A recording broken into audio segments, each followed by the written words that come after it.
Hello, Gaudi, and welcome to today's geography lesson with a little bit of science thrown in for fun. Did you know that there is such a thing as a planetary scientist? What do you think a planetary scientist might be?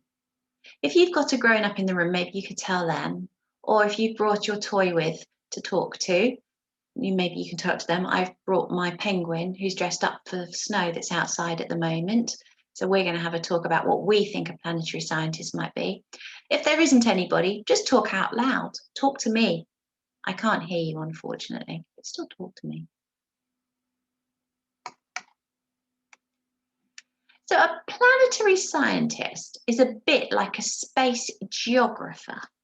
So they investigate mini asteroids, planets, and gas giants, and they want to know what the weather's like, what they're made from, whether they've got mountains, seas, volcanoes, oceans, wind, rain. So just like the geographers do on Earth. But do planetary geographers go into space? Unfortunately, they don't, because that's an astronaut's job. So what they do is they look at things in space and do experiments on Earth. So humans have never been to Mars. We've been to the moon, we've been to space. We've never, ever been to Mars, which is the closest planet to us. So then how do we know that the ground on Mars is rocky, dusty, red, and covered in volcanoes? How do we know that? Again, talk to your teddy, talk to your partner, talk to my penguin. So we know because planetary science have looked at the planet and they've compared it to places on Earth. So what continent do you think planetary scientists investigated when they looked at Mars? So if we think it's rocky, dusty, red and covered in volcanoes, where on Earth might we find those? I'll give you a clue. Do you think when they looked at Mars, they looked at Africa or Antarctica? Did they look at Antarctica? They didn't. They looked at Africa. So Mars is a bit like the African deserts. So what place on Earth do you think Neptune might be like? So Neptune's surface is dark, cold, windy, and very, very cold. Which one of those do you think is going to be they're going to investigate to find out more about Neptune? Is it going to be Europe, South Africa, Africa, or Antarctica? Shout at me. Antarctica. Well done. Now, each continent has features which are also similar to the planets in our solar system. So, for example, Asia has the tallest mountain range, that's a set of mountains altogether, above sea level in the world. So that means that they stick up highest above the level of the sea, and that's Mount Everest. So you can see Mount Everest here. But Mount Everest is tiny when you compare it to Olympus Mons, which is the mountain on Mars.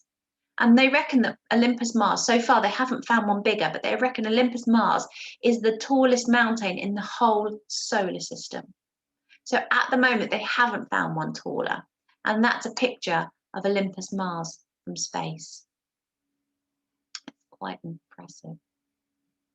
Mr. Watkins was telling us that Mauna Kea they reckon would be the tallest mountain in the world, but so much of it is below sea level that actually only this tiny green bit sticks up. So you can see this tiny green bit is nothing compared to Everest, but because most of it is under the water. But if it in total, it's nearly 6.5 miles tall, whereas Everest is only 5.5 miles tall, which is under the sea. North America used to have huge ice sheets frozen on top of it, like this. Under it were some of the oldest rocks on Earth. So they think it would have looked like this before it melted, and it now looks like this. This is called the Canadian Shield. Ganymede is an icy moon.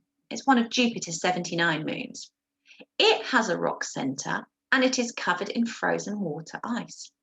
So scientists think that if they want to find out about Ganymede, going to the Canadian Shield would be a good place to start to help them.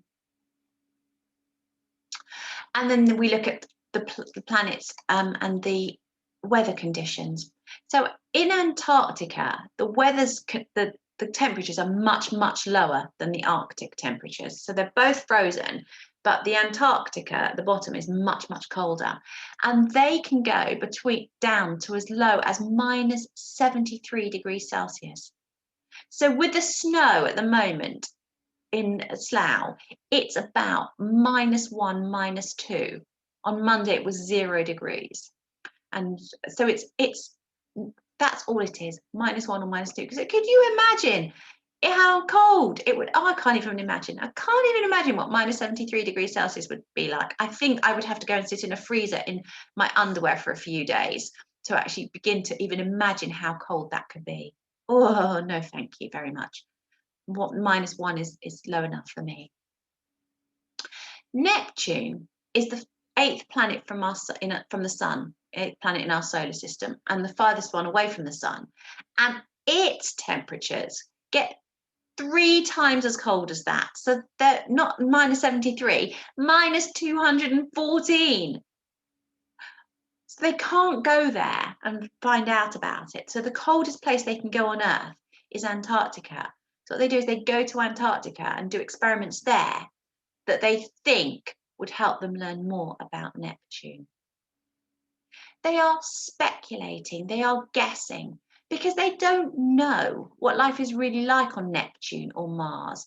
All they can do is think maybe this could be, or maybe this could be, but they don't know for sure.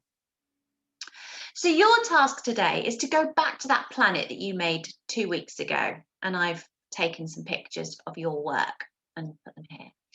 So the planet that you made, so if you can go back and find that. And if you put it on tapestry, then it's always there for you to find if you need to. And what you're going to do is you are going to make up some information about your planet. So I would say you're going to write facts about your planet, but facts are real, and you're not writing real because this is a made-up planet. So they're made up facts, made up pieces of information. And you can decide what your planet is like. Is it a hot planet? Is it a cold planet? Does it have storms? Does it have rain? What's the surface of your planet like? Is it dust? Is it ice? Is it rocks? Does it have volcanoes, oceans, craters? Can humans or aliens live on your planet? So just choose some pieces of information, maybe between 2 and 6 pieces of information. Challenge yourself. So I don't expect you to do 2 pieces of information if actually you can write 6 pieces of information normally. So challenge yourself and write some information about your planet. So in the same way that we made up the information, the planet in the first place, you're going to now make up the information to go with it. And I look forward to seeing all about your planets.